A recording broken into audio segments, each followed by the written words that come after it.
Assalamualaikum warahmatullahi wabarakatuh. Selamat pagi, salam sejahtera buat kita semua. Semoga pagi ini sobat mahasiswa semuanya sehat, semuanya tetap semangat, dan tetap melaksanakan aktivitas untuk terus berkembang, berubah, maju, dan berprestasi. Pada pagi hari ini kita masuk pada topik yang ke-8 pada mata kuliah Manajemen Pemasaran Strategik, yakni kita masuk pada komunikasi pemasaran terpadu. Pada topik kali ini merupakan sebuah kelanjutan dari serangkaian topik sebelumnya, di mana pada komunikasi pemasaran terpadu atau yang dikenal juga dengan Integrated Marketing Communication atau disingkat dengan IMC, merupakan salah satu upaya bagaimana sebuah perusahaan ketika dia melakukan sebuah program pemasaran, itu betul-betul program pemasarannya terintegrasi dengan baik dan menghasilkan sebuah komunikasi pemasaran terpadu dengan tujuan untuk menciptakan customer yang melakukan pembelian terhadap produk yang memang di branding, yang memang dimarketingkan, dan menciptakan sebuah repurchase atau pembelian ulang daripada customer yang sudah menjadi customer.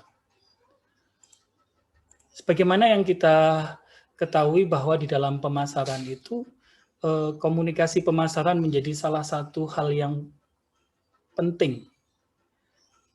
Sehingga American Association of Advertising Agency mendefinisikan komunikasi pemasaran terpadu ini merupakan sebuah konsep perencanaan komunikasi yang di dalamnya merupakan upaya untuk memberikan nilai tambah terhadap suatu perencanaan dan melakukan sebuah evaluasi terhadap peran strategis dari berbagai macam ilmu komunikasi, kemudian mengkombinasikannya secara akurat, konsisten, dan diharapkan efek komunikasi ini secara maksimal dapat terintegrasi dari berbagai pesan-pesan atau komunikasi yang terpisah.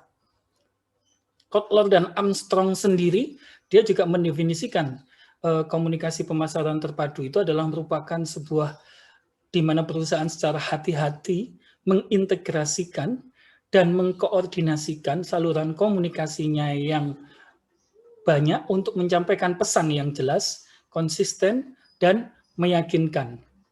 Sehingga konsumen yang dituju atau segmen pasar yang dituju itu dia dapat mengenali produk daripada konsumen, produk daripada perusahaan, dan kemudian tertarik untuk melakukan pembelian.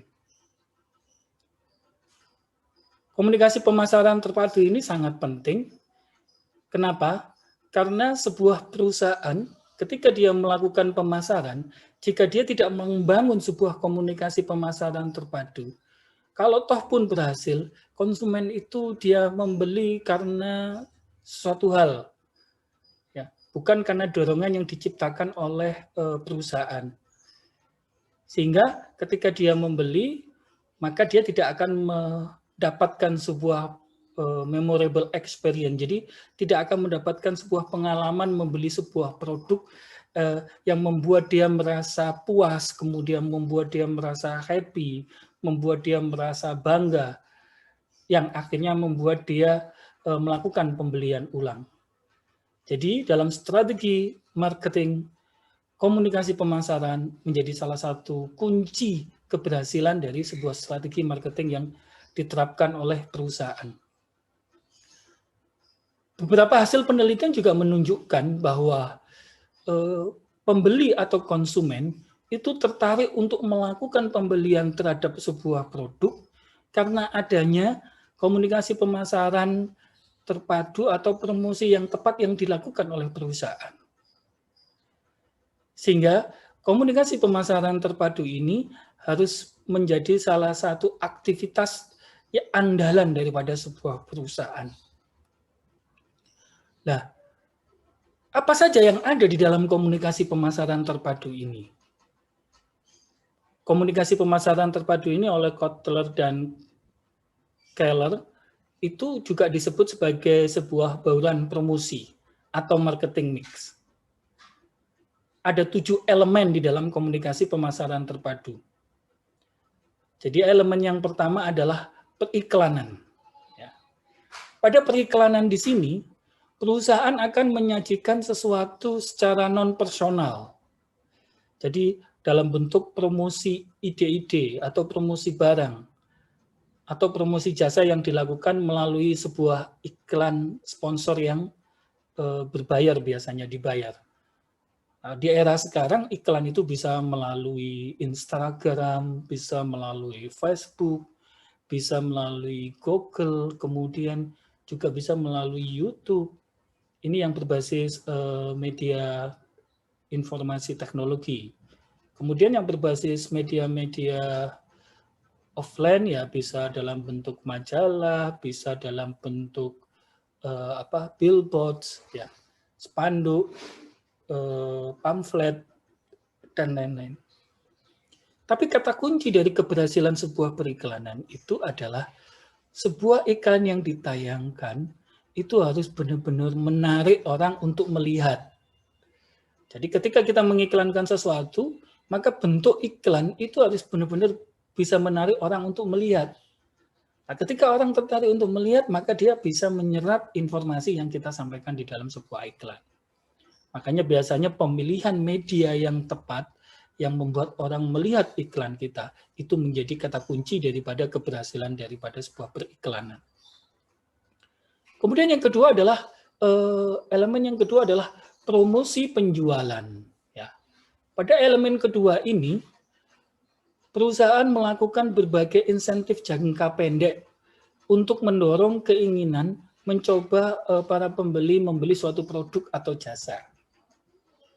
Biasanya di sini perusahaan itu menawari sebuah insentif dalam bentuk diskon, kemudian dalam bentuk pembelian jumlah tertentu, kemudian mendapatkan bonus pembelian.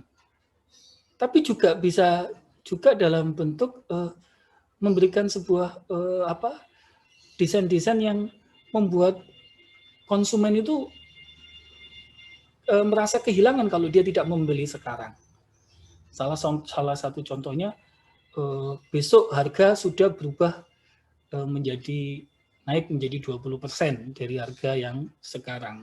Itu juga bisa merangsang seorang calon konsumen untuk melakukan pembelian lebih cepat, ya dengan harapan iming-iming tadi dia besok sudah bisa mendapatkan keuntungan 20% dari produk yang dia sudah beli. Ya. Jadi banyak cara, tetapi yang perlu diingat pada promosi penjualan di sini itu harus benar-benar tepat. Ya. Kalau ketika tidak tepat, maka bisa jadi bahwa promosi penjualannya defect, menyimpang, dan tidak bisa menghasilkan sebuah pembelian konsumen. Ya, sebagai salah satu contoh ketika dulu zaman krisis moneter, banyak sebuah produk itu selalu menawarkan iming-iming membeli sesuatu dapat hadiah mobil, dapat hadiah rumah, dan lain-lain. Tetapi ternyata prosesnya ribet, bulat, ya. Akhirnya apa yang terjadi? Orang jengeh, atau jengeh itu apa ya? Kapok lah istilahnya. Dia sudah tidak percaya lagi terhadap iklan-iklan yang seperti itu. Nah, pada kesempatan yang seperti itu, kemudian mie sedap, dia melakukan sebuah promosi terobosan yang instan. Jadi salah satu contoh, dia beli mie sedap, beli 5, langsung dapat mangkok, dapat gelas. Nah, ini merangsang orang-orang yang ternyata selama ini kecewa, jengeh terhadap iklan-iklan yang hanya istilahnya lip sync saja, hanya janji-janji manis. Tapi ini ada sebuah promosi penjualan yang langsung instan, ketika dia beli langsung dia dapat. Itu justru lebih efektif menghasilkan sebuah keputusan pembelian konsumen, bahkan juga konsumen melakukan pembelian ulang, ya. Kemudian elemen yang ketiga di dalam komunikasi pemasaran terpadu ini adalah hubungan masyarakat dan publisitas.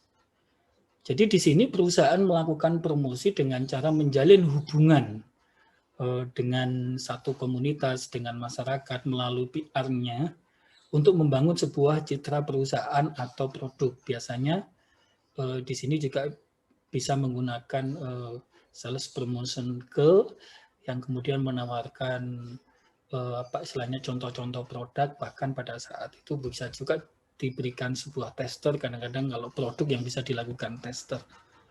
Nah, bisa juga dengan cara perusahaan bergabung dengan sebuah event tertentu yang itu bisa menghasilkan komunitas yang begitu banyak untuk masuk, dan pada prosesnya akhirnya perusahaan bisa melakukan branding di situ. Kemudian elemen yang keempat adalah penjualan personal atau personal selling. Jadi kadang-kadang konsumen itu mengendaki sebuah apa istilahnya hubungan langsung tatap muka, sehingga dia bisa melakukan interaksi tatap muka langsung dengan satu calon pembeli atau lebih. Contoh personal selling yang efektif itu adalah ketika seseorang berada di pasar tradisional. Jadi di situ ada tatap muka, kemudian konsumen bisa berinteraksi terhadap produk itu langsung dengan pembelinya. Itu kadang-kadang hal-hal itu yang lebih disukai. Tapi dalam proses sekarang, karena adanya pandemi COVID-19, itu membuat sebuah konsep perilaku konsumen juga berubah. Jadi penjualan personal atau personal selling itu dilakukan melalui sebuah medsos. Medsosnya dalam bentuk interaksi, misalkan melalui messenger baik yang ada di Facebook maupun di Instagram, atau sebuah komentar terhadap sebuah produk melalui video YouTube, atau melalui status WA. Jadi personal sellingnya sudah menggunakan medsos. Perilakunya sekarang sudah berubah seperti itu. Jadi jangan sampai pada proses penjualan personal selling ini ketika ada ketertarikan sebuah calon konsumen untuk membeli dan dia menanyakan tentang keberadaan produk, maka perusahaan harus segera respon, kemudian respect menjawab dan memuaskan interaksi personalnya melalui medsos tersebut yang berujung pada kesediaan konsumen untuk membeli sebuah produk. Jadi ini adalah elemen yang keempat. Kemudian pada elemen yang kelima, yakni direct marketing and interactive marketing, atau yang kita kenal juga sebagai pemasaran langsung dan pemasaran interaktif.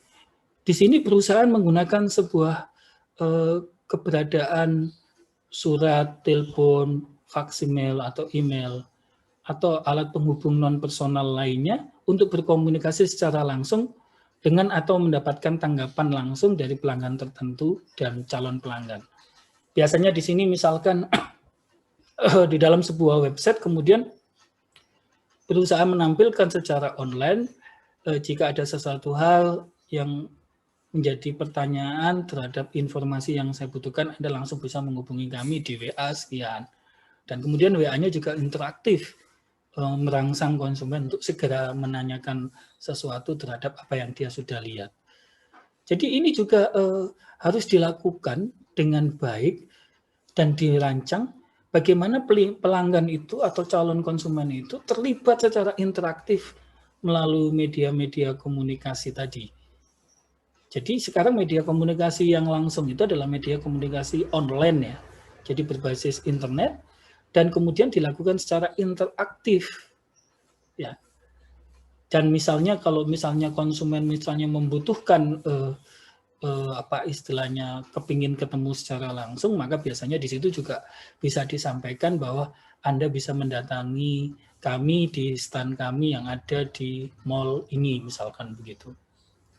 Jadi ini juga sebagai salah satu upaya untuk meningkatkan kesadaran konsumen terhadap produk kita, dan kita juga bisa memperbaiki citra kita yang ada, dan tujuannya pasti harus bisa menciptakan penjualan produk atau jasa.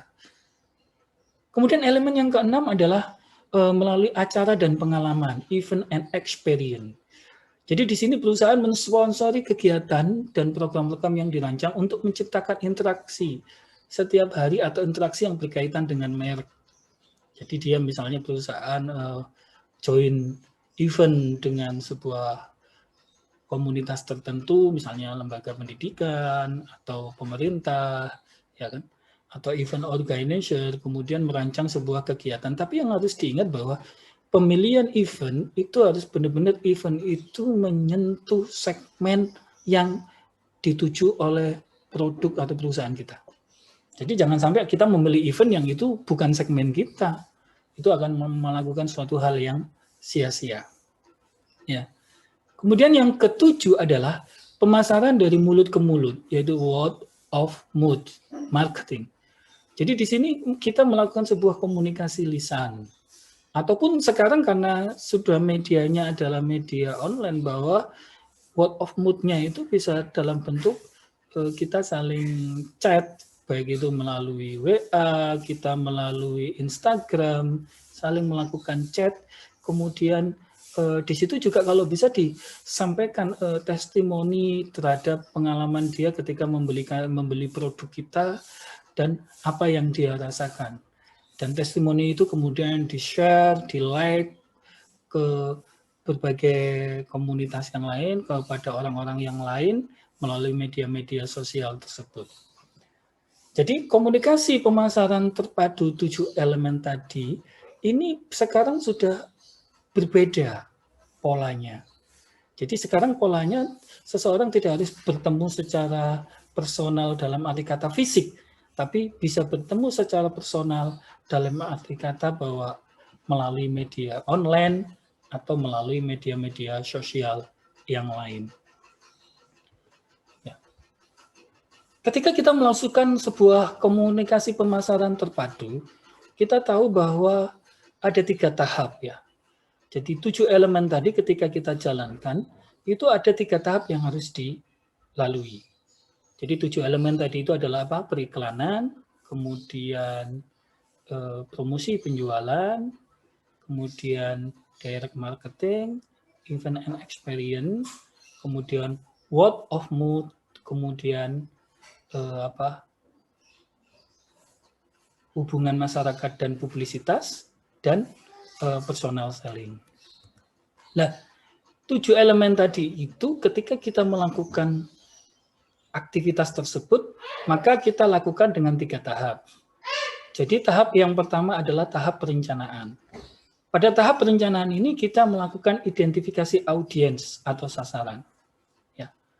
Yang perlu diingat bahwa audien atau sasaran auditi itu dia akan bisa menyerap komunikasi yang kita sampaikan itu apabila komunikasi tersebut itu melalui beberapa tahapan juga.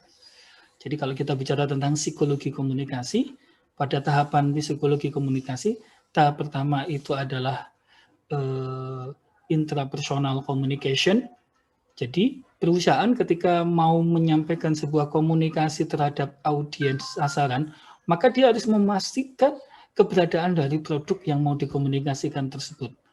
Dia harus yakin terhadap produknya bahwa produk itu baik. Dia yakin bahwa produknya itu berkualitas. Dia yakin bahwa produknya itu memiliki kelebihan dibandingkan dengan produk pesaing. Dia yakin juga orang-orang yang mendeliverkan produknya itu benar-benar menguasainya. Ya.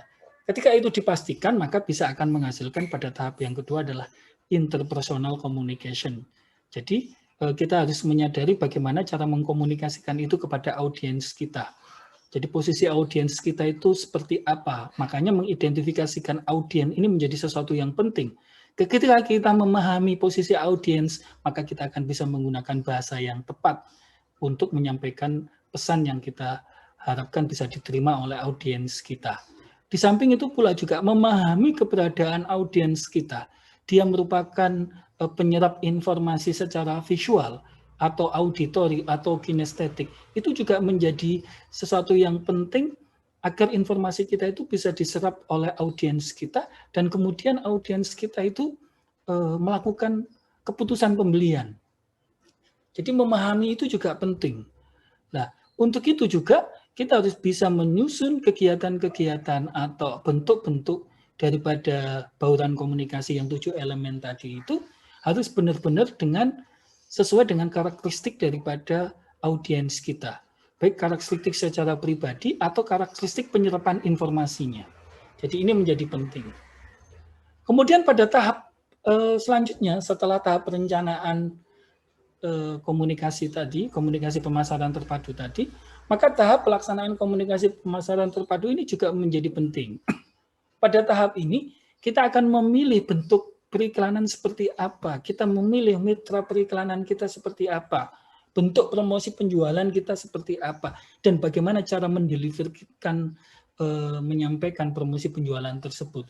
Kemudian kita juga tahu siapa masyarakat yang harus kita jalin hubungan secara intensif, dan publisitas dalam bentuk apa yang kita bisa sampaikan untuk menjaring hubungan dengan masyarakat segmen kita tadi dengan baik. Kemudian kita juga bisa menentukan siapa orang-orang yang kebetulan sebetulnya kepingin dilayani secara personal dan kemudian membutuhkan penjualan secara personal. Ini juga penting. Dan siapa kemudian apa yang harus kita lakukan, model pemasaran langsung yang seperti apa, dan pemasaran interaktif yang seperti apa, event dan membangun experience di dalam pengalaman pembelian yang seperti apa, kemudian word of mood-nya yang seperti apa, siapa yang menjadi brand ambassador, dan siapa yang kita trigger untuk melakukan word of mood itu sehingga nanti itu bisa menjadi viral. Ini penting pada tahap pelaksanaan komunikasi terpadu, karena memilih implementasi daripada komunikasi pemasaran terpadu itu menjadi salah satu kata kunci untuk mencapai tujuan daripada komunikasi pemasaran terpadu tersebut, yaitu menciptakan konsumen dan membentuknya untuk menjadi customer yang melakukan repurchase atau melakukan pembelian ulang. Nah, pada tahap yang ketiga yaitu tahap evaluasi. Jadi implementasi daripada komunikasi pemasaran terpadu tersebut harus dievaluasi, harus diukur dampaknya seperti apa, dan harus diukur capaiannya. Jadi seringkali perusahaan ketika melakukan sebuah kegiatan komunikasi pemasaran terpadu, dia tidak melakukan evaluasi dengan tepat, dia tidak melakukan sebuah perencanaan dengan tepat, maka dia istilahnya membakar duit. Jadi uangnya percuma, dibakar sia-sia, tidak menghasilkan dampak. Untuk itu makanya setiap biaya komunikasi pemasaran terpadu itu harus diukur capaiannya, harus diukur impact-nya. Dan kalau bisa dibuat semacam ekuivalen. Ketika kamu mengendaki biaya pemasaran dengan nilai katakanlah 10 juta, maka impact-nya harus mendatangkan 10 orang pembelian. Dengan begitu maka kita akan selalu mengukur program-program apa yang sebetulnya efektif. Jika tidak efektif ya jangan diteruskan. Makanya harus ada pada evaluasi ini harus kontrol yang bersifat pengendalian. Ketika sebuah program promosi itu dilakukan kemudian dalam tahapan misalnya program itu direncanakan 1 bulan, 1 minggu kemudian tidak dirasakan dampaknya, 2 minggu tidak dirasakan dampaknya, dan ketika 2 minggu ini kita katakan sebagai cut off, maka itu harus putus. Ya kan? Supaya kita tidak berlarut-larut, harus kemudian di-change, diubah, di-switch kepada program-program lainnya yang lebih efektif. Ya. Jadi jangan sampai menunggu sampai bangkrut, sampai rugi. Makanya sekarang banyak perusahaan tidak mau melakukan kontrak dengan ambasador itu dengan kontrak yang lama. Karena itu akan merugikan dia secara finansial. Ya. Nah, setelah itu bagaimana kita melakukan sebuah strategi komunikasi pemasaran terpadu? Ada beberapa penelitian yang dilakukan oleh Marvel Eguena. Dia melakukan sebuah penelitian tentang bagaimana sosial media dan integrated marketing komunikator strategi. Di mana di situ dia menjelaskan bahwa pengaruh sosial media bagi sebuah penjualan dalam usaha dan bisnis itu ternyata berdampak secara signifikan.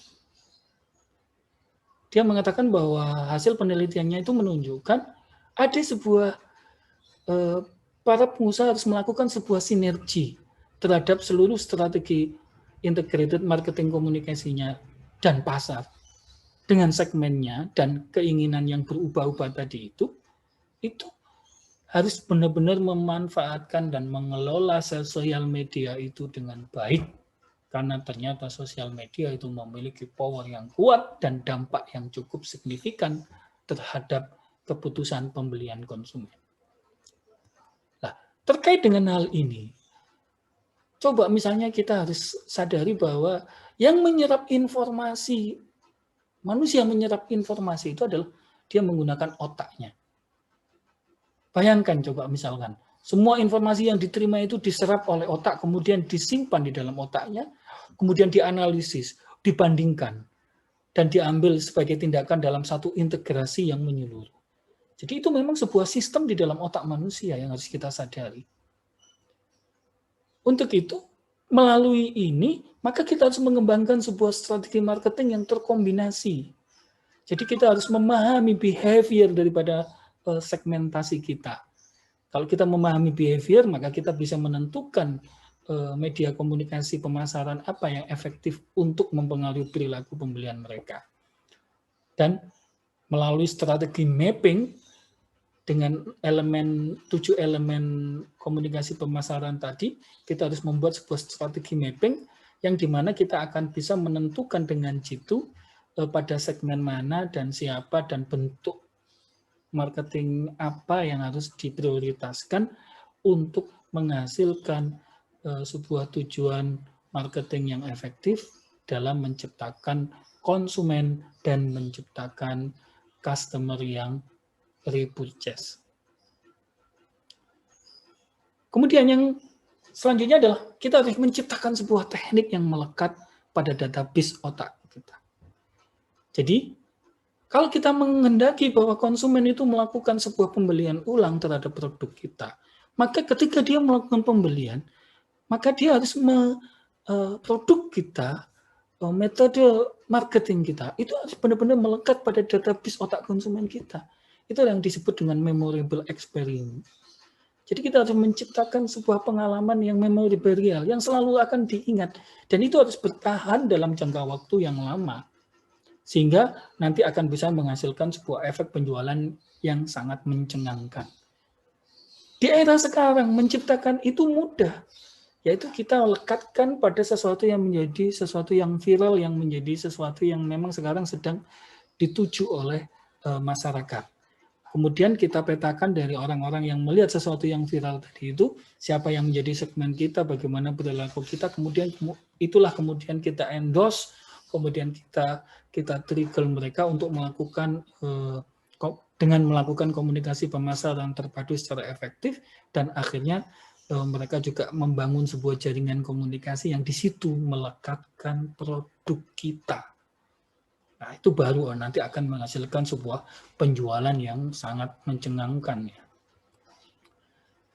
Jadi, kita tahu bahwa dalam memorable experience, karena kata kuncinya tadi adalah memorable experience, bagaimana komunikasi pemasaran terpadu itu menghasilkan sebuah pengalaman pengalaman pembelian yang dirasakan oleh konsumen dan yang kemudian yang diingat oleh konsumen. Jadi, bahwa ketika sesuatu itu menjadi sebuah viral tadi, kemudian sesuatu yang viral itu biasanya akan diingat oleh konsumen. Ya kan? Kemudian ketika konsumen melakukan sebuah repertoire experience atau pengulangan, maka dia akan membuat sebuah image itu bertahan lama dan mengakar dan kuat. Jadi itu harus diingatkan terus makanya. Jadi sesuatu yang tadi sudah menjadi sebuah pengalaman penjualan yang dirasakan positif oleh konsumen, itu kemudian diingatkan terus. Ya, dengan berbagai cara, dengan merubah tema, image, dan lain sebagainya yang membuat itu melakukan penyegaran kembali terhadap produk kita, ingatan konsumen, ada metode-metode empati yang kemudian mengingatkan. Ketika dia berulang tahun, kemudian kita ingatkan, di situ kita tampilkan image produk kita, itu akan membangun sebuah memorable experience yang mengakar kuat di anchor otak konsumen kita. Jadi pada memorable experience itu kita perlu mengkomunikasikan berbagai hal dalam penentuan segmentasi pasar kita dan market sasaran kita. Jadi tidak hanya kita mengandalkan segmentasi demografis saja, tapi di sini juga harus dilakukan semacam psikoanalisis ya terhadap segmentasi pasar kita. Ini penting karena sebetulnya kalau boleh jujur pengambilan keputusan manusia dalam psikologi komunikasi itu kan dia tidak hanya dipengaruhi oleh visualisasi saja, tapi meskipun dia dominan di visualisasi, dia juga harus dipengaruhi auditorinya, dia juga harus dipengaruhi apa istilahnya psikomotoriknya juga harus dipengaruhi, ya, karena ini penting supaya dia bisa tetap mengingat produk kita. Dan yang perlu diingat bahwa menciptakan memorable experience terhadap konsumen itu tidak harus dengan biaya yang mahal. Yang penting adalah Anda harus bisa membuat sebuah konsep yang simple tapi mengena pada sasaran dan tujuan pasar kita, dan yang terpenting itu harus inovatif, harus selalu improve, harus selalu dikembangkan. Dan ini memang eranya di sekarang ini tuh eranya, karena medianya banyak. Ada YouTube, ada IG, ada Facebook, ada WA, dan lain sebagainya. Kita punya banyak media yang bisa digunakan untuk menciptakan sebuah komunikasi pemasaran terpadu yang efektif dalam menciptakan konsumen, menciptakan customer, dan kemudian membangun bahwa customer tadi itu menjadi pembeli yang loyal dengan cara mereka akan melakukan pembelian ulang terhadap produk kita. Nah, untuk itu, faktor-faktor ketika kita melakukan komunikasi pemasaran terpadu tadi itu, supaya bisa membangun sebuah memorable experience, faktor-faktor yang harus diperhatikan adalah ketika kita membuat sebuah promo, iklan, kemudian event, atau desain-desain dalam promosi yang akan kita lakukan, kita harus ingat bahwa image, gambar dalam bentuk warna, gambar, kemudian dimensi, ukurannya, kemudian desainnya, tata letaknya, ini memiliki daya pengakar yang kuat di dalam otak manusia berkaitan dengan indera penglihatannya, yakni visualisasi. Jadi Anda harus perhatikan betul bagaimana desain produk Anda, desain promosi Anda, baik itu warnanya, bentuk gambarnya, dimensi dan ukurannya. Ini penting sekali, karena ini akan mempengaruhi otak manusia yang berkaitan dengan indera penglihatannya. Kemudian yang kedua, dalam menciptakan komunikasi pemasaran terpadu tadi, baik itu dalam bentuk periklanan, promosi penjualan, personal selling, event, direct marketing, itu kita perlu juga mempengaruhi auditori dengan bentuk apa? Kita harus menciptakan sebuah musik dan nada yang memiliki sensitivitas yang tinggi, dan itu membedakan produk kita dengan pesaing, dan itu akan merangsang otak daripada calon konsumen kita atau konsumen kita, kemudian dia akan mengolah kerja dalam memorinya terhadap objek yang kita tadi tampilkan. Ya kan? Kemudian juga bahwa ketika kita tahu bahwa indera informasi daripada panca indera informasi, penyerapan informasi daripada konsumen itu tidak hanya dalam bentuk visual atau auditori, tapi juga kinestetik dan auditori. Jadi rasa atau taste. Jadi Anda harus bisa membayangkan ketika kita membuat sebuah promosi, bahwa promosi ini memiliki sebuah nilai estetika yang tinggi, sehingga nanti bisa dirasakan oleh orang yang melihat informasi kita. Dan ini akan dapat mempengaruhi secara akurat sistem memori di dalam otak manusia. Kemudian yang selanjutnya, bagaimana kita membangun sebuah komunikasi pemasaran terpadu untuk bisa menciptakan sebuah memorable experience adalah bagaimana kita menciptakan sebuah pengalaman. Jadi Anda harus ciptakan pada saat Anda melakukan komunikasi pemasaran terpadu itu, Anda harus menciptakan yang namanya behavioral experience yang dapat memacu otak untuk melangkah maju dalam mencari memori atas sesuatu objek. Jadi inquiry, metode inquiry. Jadi Anda harus menciptakan rasa ingin tahu yang cukup luas, cukup dalam dari konsumen kita, sehingga kita bisa memainkan sebuah behavioral experience konsumen tersebut. Maka kalau itu mengena, maka dia akan menjadi konsumen yang loyal terhadap produk kita. Kemudian yang selanjutnya adalah perusahaan juga harus melakukan sebuah pengamatan dan observasi yang intens. Ya. Jadi di sini adalah kita harus menyadari bahwa semua komunikasi pemasaran terpadu yang kita lakukan itu harus mengandung semua unsur media informasi yang dimiliki oleh konsumen kita. Jadi panca inderanya kita pengaruhi, auditorinya kita pengaruhi, kemudian kinestetiknya kita pengaruhi, auditorinya, taste-nya juga kita pengaruhi, penciumannya juga kita pengaruhi, ya kan? Tapi memang yang efektif itu 3 ya. Biasanya yang penciuman, indera penciuman dan indera kecap itu dampaknya kurang banyak digunakan. Tapi kalau itu bisa dilakukan lebih baik. Tapi yang efektif itu adalah 3, yaitu auditory, kemudian visual, dan kinestetik. Jadi setelah itu semua dilakukan, maka perusahaan juga harus melakukan yang namanya membawa sebuah konsumen kita untuk menciptakan pengalamannya sendiri. Jadi digiring dia membangun sebuah experience yang khusus. Atau bisa disebut juga dengan pengalaman atau hands-on experience.